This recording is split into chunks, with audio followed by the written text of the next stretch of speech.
সকালবেলা ঘুম থেকে উঠেই দেখছি দিদি আজকে আমার আগে ঘুম থেকে উঠে পড়েছে। আর ঘুম থেকে উঠেই মাড়ুলি দিয়ে দিয়েছে, দিয়ে উঠোনগুলো ঝাড় দিচ্ছে।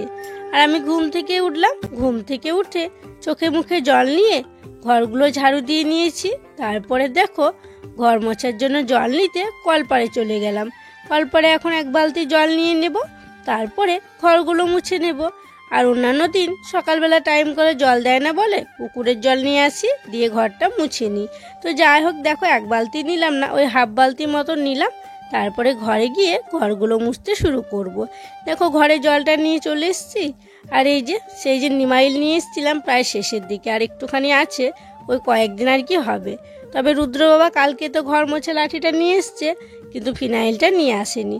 তো যাই হোক দেখো এই যে নতুন লাঠি এখনও কিন্তু মোছাই হয়নি, কালকে নিয়ে এসছে।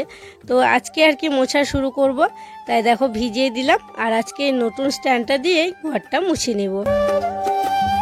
প্রথমে ঠাকুর ঘরটা মুছে নিয়েছি, তারপরে হেসেল ঘরটা মুছলাম, দিয়ে বাবাদের ঘর মুছে আমাদের ঘরে চলে এলাম, আমাদের ঘরটাকে মুছে নিচ্ছি।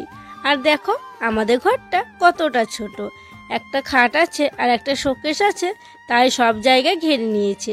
আর যে কোনো কিছু রাখবো তার আর কোনো জায়গা নেই। তো এই ছোট্ট ঘর বলে ঘরটা ঝাড়ু দেওয়া, ঘরটা মোছা তোমাদের সাথে শেয়ার করা হয় না। আজকে ভাবলাম শেয়ার করি, তাই শেয়ার করলাম। তো যাই হোক বন্ধুরা, শুভ সকাল। আশা করছি তোমরা যে যেখানে আছো সকলে ভালো আছো, সুস্থ আছো। বীরভূম জেলার ছোট্ট একটি গ্রাম থেকে আমি দৈবকী তোমাদের সকলকে জানাই আমার ব্লগ চ্যানেলে অনেক অনেক স্বাগত আর আমার অনেক অনেক ভালোবাসা। সব ঘরগুলো এক এক করে মুছে নিয়েছি, তারপরে বারান্দাটা মুছতে শুরু করলাম। আর হ্যাঁ বন্ধুরা, আজকে আমরা একটা জায়গায় যাব। কোথায় যাব বলো তো? আজকে আমরা যাব আমার ননদের বাড়িতে। কোনোদিনও যাইনি, আজকে প্রথম যাব। আর কেন যাচ্ছি সেটা তোমরা দেখতেই পাবে। তাই সকাল সকাল উঠে কাজগুলো করে নেওয়ার চেষ্টা করছি। মানে সকাল থেকে সব কাজ করে নিয়েছি, আগে যে কাজগুলো করি, তারপরে এই যে ঘরগুলো মুছছি, তারপর যে বাকি কাজগুলো আছে সেগুলোও করে নেব। দিদিকে একদম সব কিছু ঠিকঠাক করে দেব, তারপরে হচ্ছে আমরা বেরোবো। দিদি তখন রান্না বান্নাটা করে নেবে। আর হ্যাঁ, একজন কমেন্ট করে বলেছো যে শীতের সময় রোজ রোজ ঘর মোছো কেন? তো কি বলো তো, যত শীত হোক বা যাই হোক না কেন, ঘর কিন্তু আমরা প্রত্যেক দিনই মুছি। মানে না মুছলে না কেমন কেমন লাগে। এই বাসি ঘর রাখতে নেই সবাই বলে, আর এমনিতেও সবাই আর কি ঘর মুছে, আমি তো মুছি আর কি। যদি একটু জায়গা যদি মোছা না হয় না, তখন আমার কেমন লাগে, মনে হয় যে ওই জায়গাটা বাসি হয়ে আছে, ভালো লাগছে না। তাই আর কি রোজ দিনই ঘরগুলো মুছে দিই। তো যাই হোক, তারপরে দেখো গোটা বারান্দাটা মুছে সিঁড়িটাও মুছে নিলাম। ঘরগুলো মোছার পর গ্যাসের ঘরটাকে মুছে নিয়েছি। তারপরে দেখো এক মুঠ চাল নিয়ে চলে এলাম মুরগির ছানাগুলোকে ছাড়ার জন্য। ওই দেখো ওরা তো এখন বড় হয়ে গেছে, তা ওদেরকে ছানাই বলছি। মানে প্রথম থেকে ছানা বলে বলে না ছানাই অভ্যাস হয়ে গেছে। তো ওরা এখন আর কি মুরগি হয়ে গেছে, ছানা আর নেই। তো যাই হোক ওদেরকে চাল দিলাম, আর ওরা দেখো কি সুন্দর খেয়ে নিচ্ছে। জল তোলা হয়ে গেছে, ব্রাশ করে চাও খেয়ে নিয়েছি। তারপরে দেখো চা খাওয়া বাসনগুলো নিয়ে চলে এসেছি পুকুর ঘাটে। আর আমি তো শুধু চা খেয়েছি, আর সবাই চায়ের সাথে মুড়িও খাই, সকালবেলায় চা মুড়ি খাই। তাই দেখো বড় বড় বাটিগুলো দেখছো, ওই বাটিগুলোই মুড়ি খেয়েছিল, তাই সবগুলো নিয়ে চলে এসেছি। আর পুকুর ঘাটে সব বাসনগুলো মেজে নিলাম, তারপরে দেখো ধুয়ে নিচ্ছি। আর আজকে সকালের বাসনটা ধুয়েছিলাম, তবে তোমাদের সাথে শেয়ার করা হয়নি, ওই শেয়ার করলাম না। তাই আজকে এই যে পরের বাসন ধোয়াটা তোমাদের সাথে শেয়ার করলাম। আর দেখো বাসনের সাথে কয়েকটা কাপও ছিল, যেহেতু চা খাওয়া বাসন সেই জন্য তো কাপ থাকবেই, তাই সবগুলোকেই ধুয়ে নিলাম। চালাঘরের এখানটায় সকালবেলায় দেখো সবাই মিলে চলে এসেছি। বাবাও ছিল, ওই যে বাবা চাদরটা আছে, বাবা এখনই চলে গেল। আর মাও এসে রোদে বসে আছে, রুদ্রকে এখানে নিয়ে এসেছি। আর ওকে দেখো তেল মাখিয়ে দিচ্ছি। আর শীতের দিনে বাচ্চাদেরকে সর্ষের তেল দেওয়া ভালো, মানে শরীরটা একটু গরম হয়ে থাকে জানো তো সর্ষের তেল দিলে। তো মাথাতে সর্ষের তেল দিলাম, তারপরে পায়েও দিয়ে দিচ্ছি একটু মালিশ করে। তো তারপরে এখানেই পড়তে বসাবো। ওর বই, স্লেট, চক সব কিছু নিয়ে এসেছি, চিরুনি নিয়ে এসেছি, চুলটা আঁচড়ে দেবো, একটু মুখে ক্রিমও দিয়ে দিচ্ছি। মানে শীতের দিনে না একটু ভালো যত্ন না নিলে দেখবে হাতটা একদম ফেটে যাবে। তো সেই জন্য সব কিছু দিয়ে দিলাম, তারপরে রেডি করিয়ে দিয়ে দেখো ওকে পড়তে বসিয়েছি। আর এখানে বসলাম, আর প্রচণ্ড গরম লাগছিল, এত রোদ বের করেছে কি বলবো। আমি তো সোয়েটারটা খুলে রেখে দিলাম। আর দেখো ও আজকে ওর নাম লিখছে নিজের হাতে। তো একটু একা বেকা হচ্ছে, এখন তো বাচ্চা, পরে ঠিক হয়ে যাবে। স্নান করে চলে এসেছি, আর দেখো স্নান করে এসে আমি হচ্ছে মুড়ি খাচ্ছি, জামা কাপড়গুলো মেলে দিলাম দিয়ে। আর এখানে রুদ্র বাবা গর্ত করছে, উনুন করা হবে। আমাদের তো ধান সিদ্ধ করা হয়নি, ওই যে করা হয়েছিল অল্প করে করা হয়েছিল, তো সব ধান এখন ঝরানো হয়ে গেছে। এখন বেশি করে চাল করে রেখে দেবো, একদম সেই পুজো পর্যন্ত যেন যায়, আবার দুর্গা পুজো পর্যন্ত। তো সেই জন্য বাড়িতেই উনুন করা হচ্ছে। আর বাড়িতে সিদ্ধ করার মজাই আলাদা জানো, এই অন্য জায়গায় যাওয়া খুব অসুবিধা, আর ভোর ভোর উঠে বাড়িতে করতে পারবো, তো সেই জন্য বাড়িতেই উনুনটা করা হবে আর বাড়িতে ধান সিদ্ধ করবো। আর তোমরা তো আগের বারেও দেখেছো যারা পুরনো বন্ধু, যে এখানে উনুন ছিল, এখানে ছিল না, একটু এখানে ছিল, একটু ওখানে ছিল উনুনটা। সেই দিকটা বেশি করলাম না, কারণ পেয়ারা গাছটা তাপ পাবে বলে একটু দূরেই করলো। তো যাই হোক, ও গর্তটা করবে, তারপরে দিদি উনুনটা করে নেবে। আজকে করবে না, মাটি ভিজিয়ে রাখতে হবে, তারপর করতে হবে। তো যাই হোক, চলো আমার মুড়ি খাওয়া প্রায় শেষের দিকে, আর একটুখানি আছে, খেয়ে নিই, তারপরে হচ্ছে সবজিগুলো কেটে নেবো। মুড়ি খাওয়া হলো, তারপরে বাটিটা ধুয়ে আনলাম, দিয়ে দেখো রুদ্র বাবা যেখানে গর্ত করছে সেখানে আমি বসে পড়লাম সবজিগুলো কাটার জন্য। আর এমনিতে এখন তো উঠোনেই বসে কাটি, তো ওই দিকটায় আর বসলাম না, ভাবলাম ওর গর্ত করা দেখাও হবে আর ওর সাথে গল্প করাও হবে আর আমার কাটাও হবে, তাই ওর কাছেই বসে পড়লাম। আর এই যে চাল কুমড়োটা কাটছি, দেখো সেই যে কবে সেই বড় মাটা দিয়েছিল তোমাদেরকে দেখিয়েছিলাম, 5-6 দিন হয়েই গেল, খাওয়াই হচ্ছে না। সেই যে অর্ধেকটা রান্না করেছিলাম আর অর্ধেকটা তখন থেকে আর কি রয়েই গেছে, করাই হচ্ছে না। তো ভাবলাম আজকে চাল কুমড়োটা ভাজা হবে, তাই কেটে দিই। তাই দেখো চাল কুমড়োটা কাটতে শুরু করলাম। তবে বাঁধাকপিটাও আছে, তো থাকগা আর কি, দুটোই করবো, বাঁধাকপিটাও ঝাল করা হবে আর কি চাল কুমড়োটাও ভাজা করা হবে, তাই আর কি কাটতে শুরু করলাম। তো চলো বন্ধুরা, সবজিগুলো কাটতে কাটতে তোমাদের সুন্দর সুন্দর নামগুলো নিয়ে ফেলি। প্রথম নামটি হচ্ছে কলকাতা থেকে মিতালি, সে লিখেছে, দিদি ভাই তোমার ভিডিও দেখতে দেখতে আমি ভাত খাই, তোমার ভিডিওতে আমার নামটা নিও। এই যে মিতালি, তোমার নামটা নিয়ে নিলাম, আর তুমি খুব খুব ভালো থেকো গো। পরের নামটি হচ্ছে হলদিয়া থেকে এক দিদি ভাইয়ের, দিদি ভাই লিখেছে, তোমার ভিডিও দেখতে আমার মেয়ে খুব ভালোবাসে, তোমার ভিডিওতে আমার মেয়ের নামটি নিও। মেয়ের নাম হচ্ছে দেবাংশী। এই যে দেবাংশী, তোমার নামটাও নিয়ে নিলাম, আর তোমাকে অনেক অনেক ভালোবাসা জানাই গো। আর পরের নামটি হচ্ছে এক বোনের, সে লিখেছে, তোমার ভিডিওতে আমার নামটি আর আমার ছেলের নামটি নিও, আমার নাম ঝুমা, ছেলের নাম জয়। এই যে ঝুমা জয়, তোমাদের দুজনেরই নাম নিয়ে নিলাম, আর তোমরা দুজনে খুব খুব ভালো থেকো। আরো অনেকেই আছো অনেক সুন্দর সুন্দর কমেন্ট করছো, তোমাদের সকলকে অসংখ্য অসংখ্য ধন্যবাদ, আর আমার তরফ থেকে অনেক অনেক ভালোবাসা। তো যাই হোক, সবজিগুলো কেটে নেব, তারপরে রেডি হয়ে নেব। দেখো তাড়াতাড়ি করে সমস্ত কাজ সেরে দিদিকে রান্না বান্না সবকিছু জোগাড় যন্ত্র করে রেডি হয়ে নিয়েছি। আর কোথায় যাব জানো, আমরা যাব এই ননদকে দেখছো, ননদের বাড়ি, কিন্তু ননদকে ছাড়াই যাব। তো কেন যাচ্ছি বলো তো, ওই দিদির বড় ননদের শাশুড়িমা মারা গিয়েছিল, তো সেই জন্য আজকে শ্রাদ্ধের কাজ আছে, তাই আমরা যাব। রুদ্র যাবে, রুদ্রর বাবা যাবে, আর যেন ভাগ্নিরা চলে গেছে সকালবেলাতেই। তো আমরা এখন যাচ্ছি, তো রেডি হয়ে নিয়েছি, এবার বেরোবো আর কি, টোটো আসছে আর দিদি রান্না বান্না করে নেবে আজকে। তো চলো এখন আমরা বেরোবো, মা আসছি তাহলে, চলো। দেখো টোটো নেই, দেখো রুদ্র টোটো নেই, দেখেছো যাও বাইরে, চলো মাস্টি।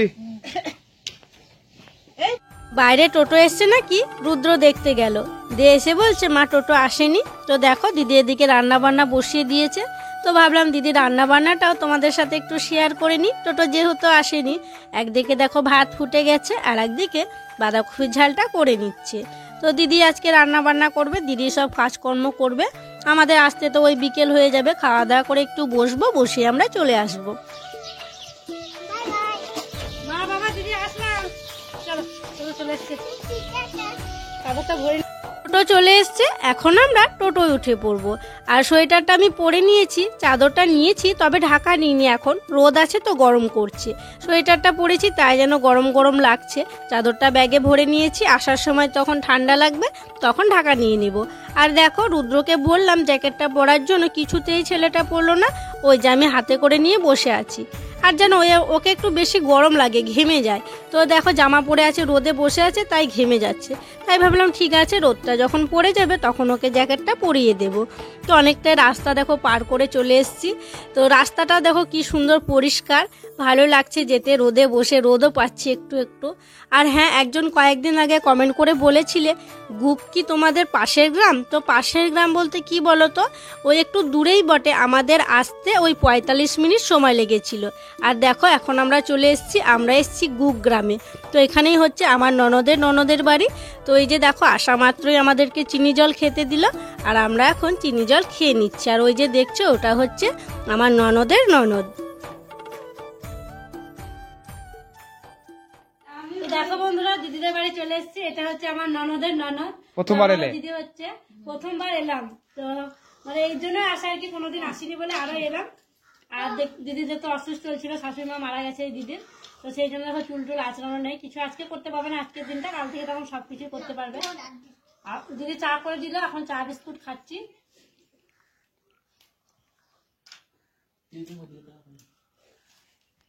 বিস্কুট খেলাম, তারপরে এদিক ওদিক একটু ঘোরাঘুরি করলাম। মানে আমাদের একটা কাকিমা শাশুড়ি আছে তো এখানে বাপের বাড়ি, তো ওই কাকিমা শাশুড়ির বাপের বাড়ি গিয়েছিলাম। তো একটু ঘোরাঘুরি করার পর এখানে খাওয়া দাওয়া শুরু হয়ে গিয়েছিল, তাই দেখো খেতে বসে পড়েছি। আর উঠোনের মধ্যে এভাবেই কিন্তু বসিয়ে খাওয়ানো হচ্ছিল। আর ওই যে দেখো ভাগ্নি, আমি, রুদ্র সব এক জায়গায় বসেছি, এখন আমরা খেয়ে নিচ্ছি। খাওয়া দাওয়া প্রায় শেষের দিকে, সবটা আজ তোমাদের সাথে শেয়ার করলাম না। আর দেখো শেষ পাতে দিয়ে দিয়েছে দই, মিষ্টি, পাঁপড় ভাজা, এগুলোই এখন খেয়ে নিচ্ছি। তবে রুদ্রর বাবা এখনো খেতে বসেনি, ও পরে বসবে বললো, তখনও পরে খেয়ে নেবে। খাওয়া দাওয়া করার পর একটু বসেছিলাম, তারপরে ওই যে কাকিমাটা বলল চলো গ্রামটা একটু ঘুরে দেখাই, এখানে মন্দির আছে সেখানে নিয়ে যাব। তো দেখো মন্দিরের এখানে চলে এসেছি, আর এটা হচ্ছে বড় ঠাকুরের মন্দির। তবে ঠাকুরটা ভালো দেখা যাচ্ছে না, কারণ প্রায় সন্ধে হতে আসছে, তো ভিতরটা অন্ধকার হয়ে আছে। আর ওপরে উঠলাম না, কারণ খাওয়া দাওয়া করেছি সেই জন্য, তাই নিচ থেকে যেটুকু পারলাম তোমাদের সাথে শেয়ার করলাম। খাওয়া দাওয়া করে তো একটু ঘোরাঘুরি করলাম, কারণ কোনোদিন আসিনি বলে আর কি, গোটা গ্রামটা একটু ঘুরলাম। ঘুরে দেখো প্রায় সন্ধে হতে আসছে, আর এখন আমরা টোটো উঠে পড়েছি, আর টোটো করে আমরা বাড়ি যাচ্ছি। আর ভাগ্নি তো আমাদের আগে এসেছিল, মানে আগে একটা টোটো এসেছিল, তাদের সঙ্গে এসেছিল, তো এখন তো আমরা এসেছি, সেই জন্য আমাদের সঙ্গে বাড়ি যাচ্ছে। তো রুদ্রর বাবা, আমি আর ভাগ্নি যাচ্ছি, আর দেওয়ারাও এসেছিল, রোহিতরা, মানে ওরা আগের টোটোটা চলে গেছে। তো চলো এখন বাড়ি যাই। রাস্তায় যেতে যেতে এই জায়গাটা চোখে পড়লো, এই যে হাঁড়ি কলসিগুলো দেখছো, এই কলসিগুলো দিয়ে খেজুর গাছ থেকে রস নামিয়ে খেজুরের গুড় করা হয়। তো সেই জন্য রুদ্রর বাবা দেখো টাটকা খেজুর গুড় নেওয়ার জন্য চলে গেল ওই যে ভিতরটাই, মানে ত্রিপল টাঙিয়ে ঘর করা আছে, ওরা আর কি এভাবেই থাকে, দিয়ে খেজুর গাছে রস নামায়, নামিয়ে খেজুর গুড় করে। তো রুদ্র বাবা খেজুর গুড় নেবে টাটকা টাটকা, তাই দেখো চলে গেল। আর কি হয়েছে জানো, যারা আর কি গুড় দেবে তাদের কাছে কৌটো পাওয়া যায়, কিন্তু শেষ হয়ে গেছে। আমরা টোটোওয়ালার কাছে ওর জলের বোতল নিলাম, দিয়ে ওই বোতলে করে খেজুর গুড় নিচ্ছি। এই দেখো রুদ্র বাবা খেজুর গুড় নিয়ে চলে এলো, একদম গরম গরম খেজুর গুড়। এখানে 1.5 কিলো আছে নাকি গো? 1.5 কিলো। কোথাও গাড়ি আসছে, ওঠো ওঠো। চলো না। তো বন্ধুরা দেখো দিদির বাড়ি থেকে বাড়ি চলে এসেছি, আর জানো এখন বাজে রাত 8টা, আর আমাদের আসতে অনেকটা দেরি হয়ে গেল। আমরা সেই 4:30টার সময় বেরিয়েছিলাম, তো রাস্তায় আস্তে আস্তে টোটো খারাপ হয়ে গেছিল, তাই রামপুরহাটের ওইদিকে আবার আসতে হলো। রামপুরহাটে গাড়ি ঠিক করলো, গ্যারেজে নিয়ে গিয়ে, তার জন্য আমাদের এত দেরি হয়ে গেল। আর রুদ্র তো আস্তে আস্তে কোলে ঘুমিয়ে গেছিল, ওকে একদম ঢাকা ঢুকুর দিয়ে নিয়ে এলাম, দিয়ে ওকে শুয়ে দিলাম, ঘরে ঘুমিয়ে আছে। আর এই যে নিয়ে এসেছি গুড়, কাপড় চোপড় ছেড়ে নিয়েছি। তারপরে দেখো এই যে গুড়টা এখন ঢেলে রাখবো, কারণ গুড়টা তো গরম ছিল, তাই ঢেলে কৌটোর মধ্যে রাখবো। আর দেখবো গুড়টা আর কি খেতে কেমন, মানে দেখাই হয়নি। আর গুড়টা যেন খুব পাতলা, মানে 3 রকমের খেজুর গুড় হয়, একটা পাতলা হয় মানে ঝোলা গুড় যেটাকে বলে, আর একটা একটু গুড়ের মতো হয় আঠা আঠা, একটা হয় ওই ভেলিটা। তো যাই হোক এই পাতলাটাই ছিল, তাই পাতলাটা নিয়েছি। দেখো কতটা পাতলা। এই কৌটোটার মধ্যে ঢেলে রাখবো, কারণ গরম হয়ে আছে, আর গরম জিনিস প্লাস্টিকের জায়গায় কিন্তু রাখাটাও ঠিক নয়। আর রুটি দিয়ে খাবে তো পাতলা হলে অতটা আর কি অসুবিধা হবে না। তো যাই হোক এখানে 1.5 কিলো গুড় আছে, খেজুর গুড়, দেখো এখানে ঢেলে রাখলাম। আর যাও তোদেরকে দেখা খেয়ে একটু কেমন লাগছে।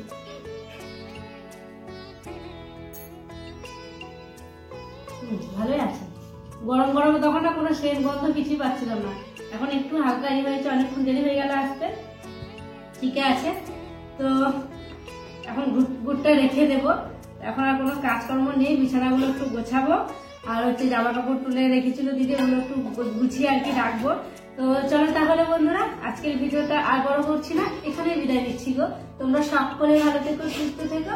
আর যারা নতুন বন্ধু হয়ে আমার এই ভিডিওটি দেখছো তাদেরকে আমার পাশে থাকার জন্য অনুরোধ করছি। আর যারা পুরনো বন্ধু হয়ে আমার পাশে আছো তাদেরকে আমার অসংখ্য অসংখ্য ধন্যবাদ আর অনেক অনেক ভালোবাসা। দেখা হবে আবার পরবর্তী ব্লগে।